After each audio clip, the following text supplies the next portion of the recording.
তখনই আপনাকে ছলনার প্রয়োজন হয়। বলবেন মা এ আবার কেমন কথা? ধরুন আপনি একজন কৃষ্ণ ভক্ত, যখন এই ভর দুপুর বেলা আপনি আপনার সংসার ছেড়ে, আপনার পুত্র পরিবার ছেড়ে, আপনার সংসারের সকল সুখের বিছানা পরিত্যাগ করে আপনি যখন ছুটে আসছেন এই সাধুগুরু বৈষ্ণবের বাজারে কৃষ্ণ কথা শুনবার জন্য, হরি কথা শুনবার জন্য, আপনার ঘরের লোক নিষেধ করতেও পারে। হতে পারে আপনার স্বামী, হতে পারে আপনার স্ত্রী অথবা পুত্র আপনাকে নিষেধ করলে এই ভর দুপুর বেলা আপনাকে যেতে হবে না, আপনি ঘরে বসে থাকুন, সেবা করুন, আরাম আয়েশ করুন। কেননা তারা কৃষ্ণ কথা ভালোবাসে না, কিন্তু আপনি তো ভালোবাসেন। কৃষ্ণগত প্রাণ যাদের, তারা কি ঘরে থাকতে পারে?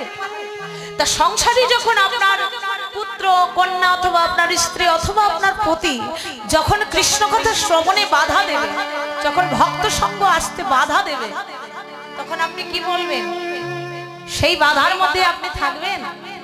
আপনার ছেলে মেয়ে বাধা দিতেই পারে, আপনি যদি সংসারে থেকে যান তাহলে কি কৃষ্ণ কথা শোনা হবে মা? তা কৃষ্ণ কথা যদি শুনতেই হয়, সাধু সঙ্গ যদি করতেই হয়, তখন আপনাকে কি করতে হবে?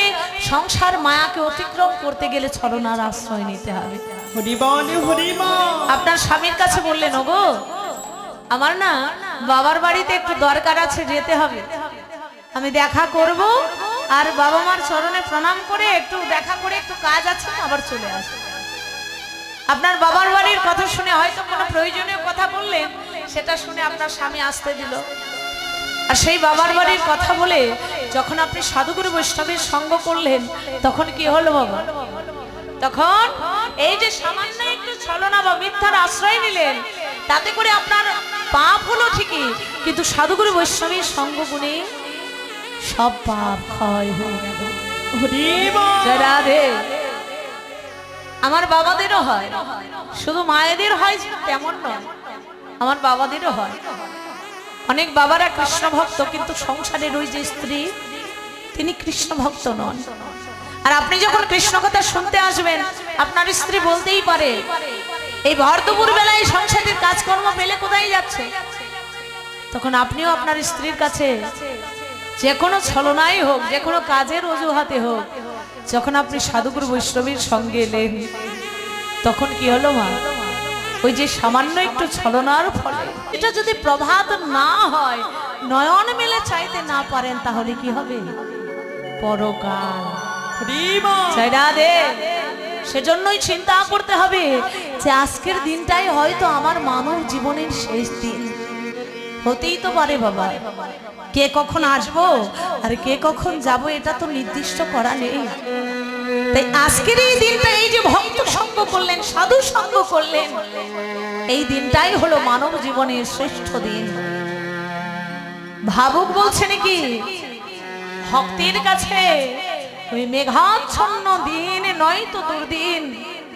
দুর্দিন হলো সেই দিন যেদিন হয় সাধু সঙ্গবিহীন, যেই দিন হয় হরি কথা কৃষ্ণ কথা বিহীন। নিতাই গৌর হরি বল। নিতাই গৌর সীতানা প্রীতি প্রেমানন্দে হরি হরি হরি বল। সৌভাগ্য করে আজকের এই তিথিতে আপনারা সাধুগুরু বৈষ্ণবের সঙ্গ করতে পারছেন। তাই আমার রাধারানীও করলেন কি, সংসার মায়াকে অতিক্রম করবার জন্য ভানু পূজার ছলনায়, কানুর পূজা, মধ্যাহ্নকালীন লীলা, সূর্য পূজা।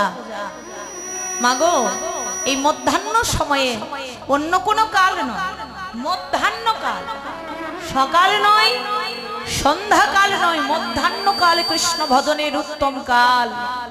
আর এই কালেই করলেন সূর্য পূজা। তাই আসুন আমরাও লীলা আস্বাদন করি। তবে লীলা পরিবেশনায় আমার মতো ক্ষুদ্র জীবের এই পাপী বদনে অনেক অনেক ভুল ত্রুটি বিচ্ছুতির অস্বাভাস হবে। নিজ গুণে কৃপা করে আমায় আপনাদের নিজ সন্তান, নিজের ছোট বোন অথবা যুগল চরণের দাসী ভেবে শ্রী চরণ যুগলে আশ্রয় দিয়ে কৃপা করে ক্ষমা দৃষ্টিতে দেখবে। জয় জয় শ্রী গুরু শ্রী নিতাই গৌর শিবরাত্রি প্রেমানন্দে।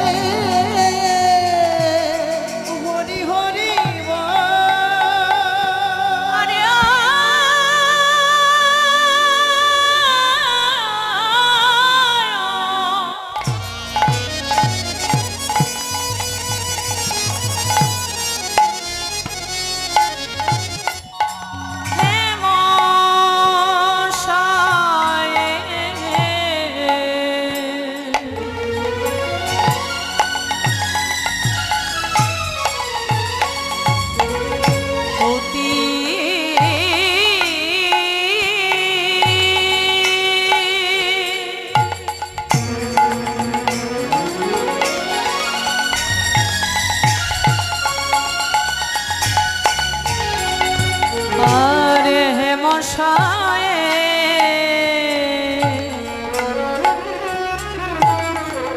অতি গোড়া সম